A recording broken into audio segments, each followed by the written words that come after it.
What kind of woman puts on expensive perfume just to buy milk at 9 in the morning? And why did mine smell like she was going on a date?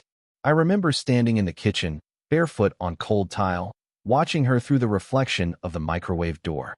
She didn't know I could see her. She leaned closer to the hallway mirror, adjusting her hair, checking her lipstick, twice. Her phone buzzed. She smiled. Not at me. Not even in my direction. Just smiled. Just running to the store, she said casually, grabbing her keys. But she didn't look casual. She looked excited. And when the front door shut, something inside me twisted in a way I couldn't explain, like I had just missed something important, or like something was about to break. And I had no idea how right that feeling was. If you genuinely enjoy our stories, please subscribe to the channel, tell us where you're from, and what time it is right now. It's always fascinating to know how far our story flows. At first, I told myself I was overthinking. People change. Routines shift. Maybe she just wanted to feel good about herself. Maybe I had gotten comfortable. Maybe I wasn't paying enough attention. But then it kept happening. The perfume. The sudden grocery runs. The long showers afterward. The way she kept her phone face down on the table, like it was hiding something alive beneath it.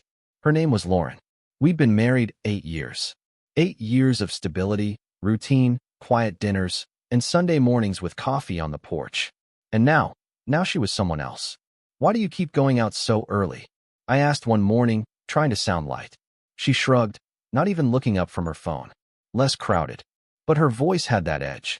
That distant, annoyed tone, like I was interrupting something more important. That's when the humiliation started. Not all at once. Not loudly. Just small cuts. She stopped touching me.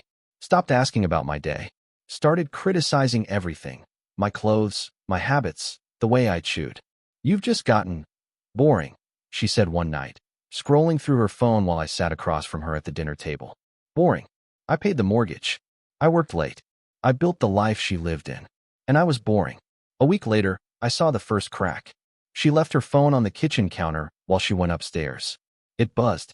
Just once. I stared at it for a long time before I picked it up. Locked. Of course. But the notification preview was enough. Last night was incredible. Same time tomorrow. No name. Just a number. My chest went hollow. I didn't confront her. Not yet. Something told me not to. Something colder, sharper than anger started to form inside me. That night, I lay awake beside her, listening to her breathe, wondering how many nights she had already given to someone else. The next day, I followed her. She drove past the grocery store. Didn't even slow down. I stayed 3 cars back as she turned onto Maple Avenue, then into the parking lot of a boutique hotel I didn't even know existed. The kind of place people go when they don't want to be seen. I watched her step out of the car, and then I saw him.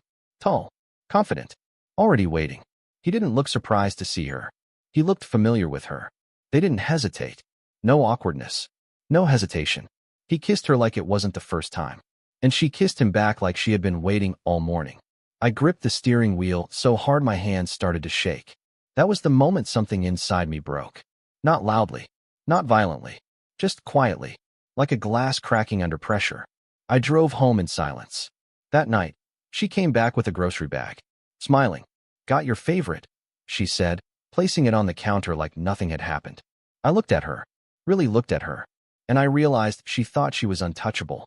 That's when I stopped being her husband. And started becoming something else. I didn't confront. I didn't argue.